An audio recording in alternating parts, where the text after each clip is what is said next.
Assalamualaikum warahmatullahi wabarakatuh. Bertemu kembali bersama saya di pelajaran biologi kelas 12. Hari ini kita akan melanjutkan materi tentang organel sel. Kita bahas satu persatu mulai dari dinding sel. Dinding sel ini hanya terdapat di sel tumbuhan. Dia merupakan lapisan terluar, berfungsi sebagai penyokong dan pelindung. Ini ditemukan tadi di tumbuhan, selain di tumbuhan juga ada di fungi atau jamur dan di bakteri, dan tidak ada di sel hewan. Strukturnya tersusun atas selulosa sehingga kaku, kuat, dan keras. Juga berfungsi untuk mengatur keluar masuknya air atau H2O, oksigen, dan karbon dioksida. Nah, berikut gambar dinding sel.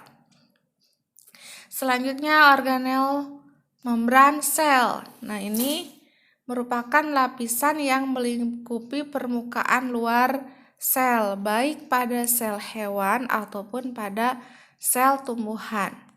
Pada sel tumbuhan ini terletak di sebelah dalam setelah dinding sel. Kalau pada sel hewan ini bagian terluar dari sel, tersusun atas kolesterol. Strukturnya berupa lapisan ganda yang terdiri dari fosfolipid dan protein dan bersifat selektif permeable, atau artinya dia hanya bisa dilewati oleh zat-zat tertentu saja. Nah, fungsinya karena dia letaknya paling luar, otomatis dia berfungsi sebagai pelindung, mengontrol keluar masuknya materi ke dan dari sel, pembatas antara sel dengan lingkungan luar, dan mengatur homeostasis. Nah, ini struktur sel yang berupa fosfolipid. Nah, ini bilayer lipid. Ini lapisan pertama ada kepala dan ekor. Nah, ini satu lapisan ini kepala, ini ekor. Nah, ini yang kepalanya merupakan hidrofilik. Hidrofilik itu artinya dia yang suka air. Nah, kalau yang ini ekornya hidrofobik, dia tidak suka air. Fosfolipid ya. Nah, selain itu ini fosfatnya, kemudian ini lipidnya.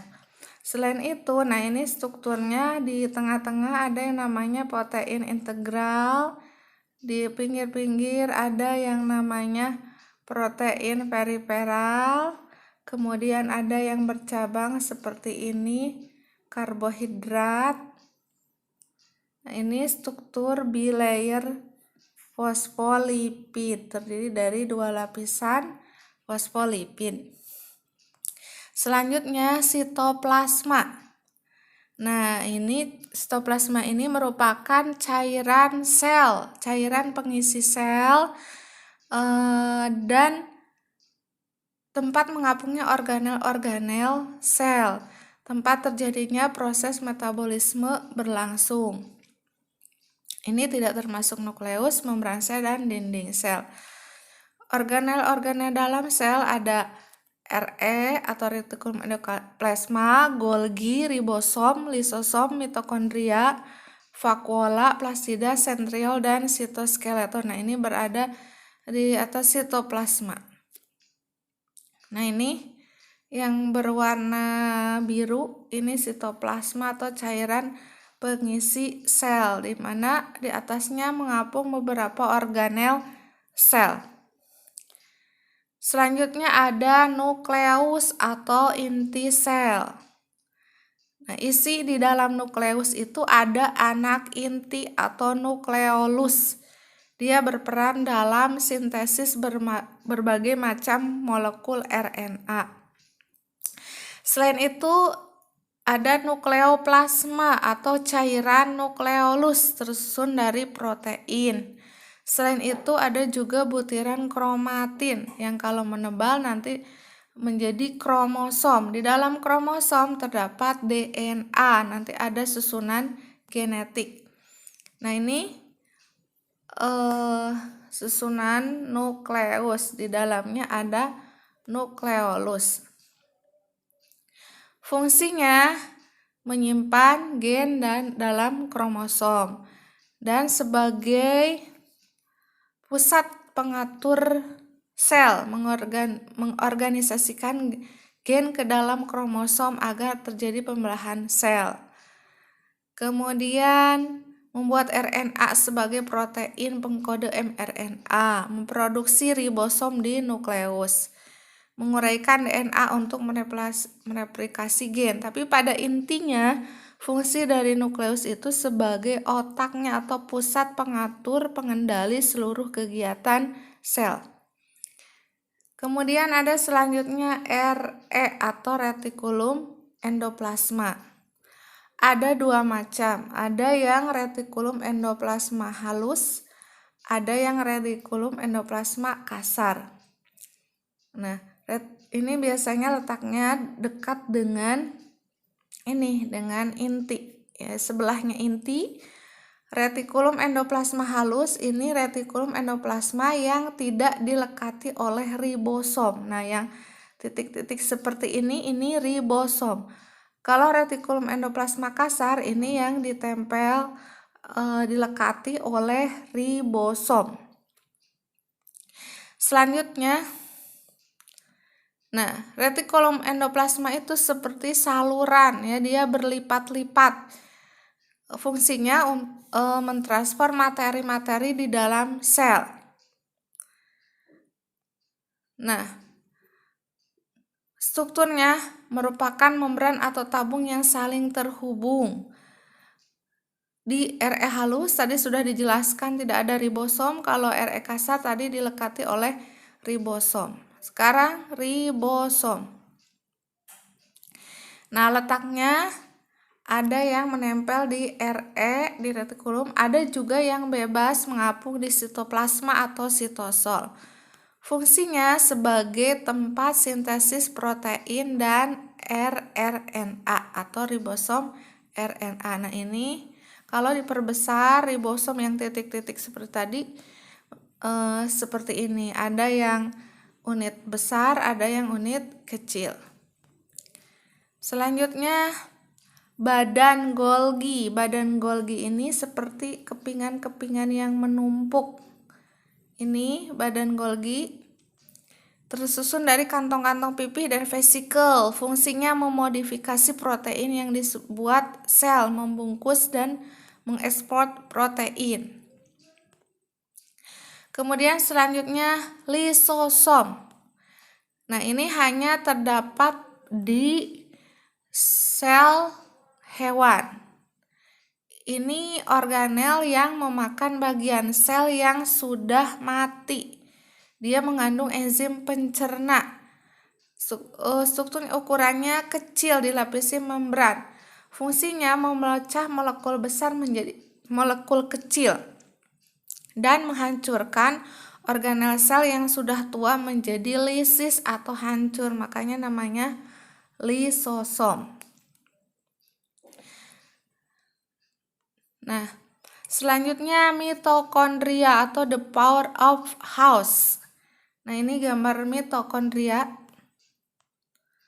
Nah, mitokondria ini tersusun dari ada paling luar ini ada membran luar, kemudian ada membran dalam, membrannya ada 2 lapis, kemudian ada membran dalam ini ada yang melekuk-lekuk namanya kristae, kemudian cairan pengisinya dinamakan matriks mitokondria. Di dalamnya juga ada ribosom dan ada DNA. Mitokondria ini merupakan organel penghasil energi, makanya disebut the power of house, di mana di situ glukosa yang hasil dari pencernaan kita makan karbohidrat akan dibakar oleh oksigen menghasilkan energi yang berupa ATP. ATP itu nama energi dalam tubuh kita, adenosin trifosfat. Strukturnya seperti kacang ya, seperti tadi, membran ganda, ada yang luar, ada yang dalam yang berlipat-lipat. Fungsinya memecah molekul glukosa untuk menghasilkan energi, tempat respirasi seluler. Selanjutnya vakuola. Nah, vakuola ini kalau pada sel tumbuhan ukurannya lebih besar dibanding pada sel hewan. Ini merupakan kantong kecil yang dapat memindahkan materi tertentu ke dalam atau luar sel. Pada tumbuhan itu satu dan ukurannya besar, kalau pada hewan ukurannya kecil dan banyak. Karena dia bentuknya kantung, otomatis fungsinya itu sebagai penyimpan makanan, air, zat metabolik, atau racun. Kalau pada tumbuhan itu digunakan untuk menyimpan makanan atau gula. Nah, ini gambar vakuola pada sel tumbuhan yang ukurannya lebih besar dari satu. Kalau pada sel hewan ini kecil. Ada juga sel hewan yang tidak mempunyai vakuola, jadi tidak semua. Selanjutnya plastida. Plastida ini khusus untuk sel tumbuhan. Ada 3 macam plastida, ada kromoplas, leukoplas, dan kloroplas. Kromoplas ini plastida berwarna karena mengandung pigmen. Kalau leukoplas ini plastida berwarna putih, berfungsi menyimpan amilum, amiloplas. Kemudian menyimpan lemak, elaioplas, dan protein, aloeroplas. Kloroplas ini plastida yang mengandung klorofil. Nah, ini yang sering mungkin kalian dengar, klorofil atau zat hijau daun. Nah, ini contoh kloroplas di dalam daun ini menghasilkan klorofil, hanya ditemukan pada tumbuhan atau alga berwarna hijau. Nah, membrannya ganda dengan membran dalam yang termodifikasi menjadi kantong-kantong yang disebut tilakoid. Nah, ini membran luar. Kemudian ini membran dalam, ini ada intermembran antara membran luar dan dalam.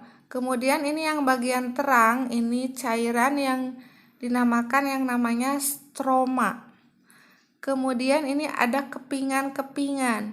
Satu kepingannya dinamakan tilakoid. Kemudian kumpulan dari tilakoid yang sudah menumpuk seperti ini dinamakan granum atau grana. Selanjutnya sentriol. Sentriol ini terdapat pada sel hewan, sel tumbuhan tingkat rendah, dan mikroorganisme. Jadi pada tumbuhan tingkat tinggi tidak ada sentriol. Nah, ini strukturnya berpasangan dekat nukleus. Kemudian tiap sentriol terdiri dari sebaris silinder sebanyak 9 mikrotubula.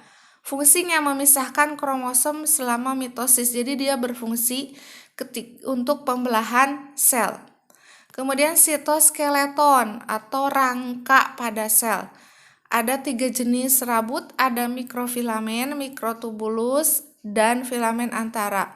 Fungsinya untuk mempertahankan bentuk sel, pergerakan organel dalam sel, dan kekuatan sel. Jadi kayak rangkanya sel.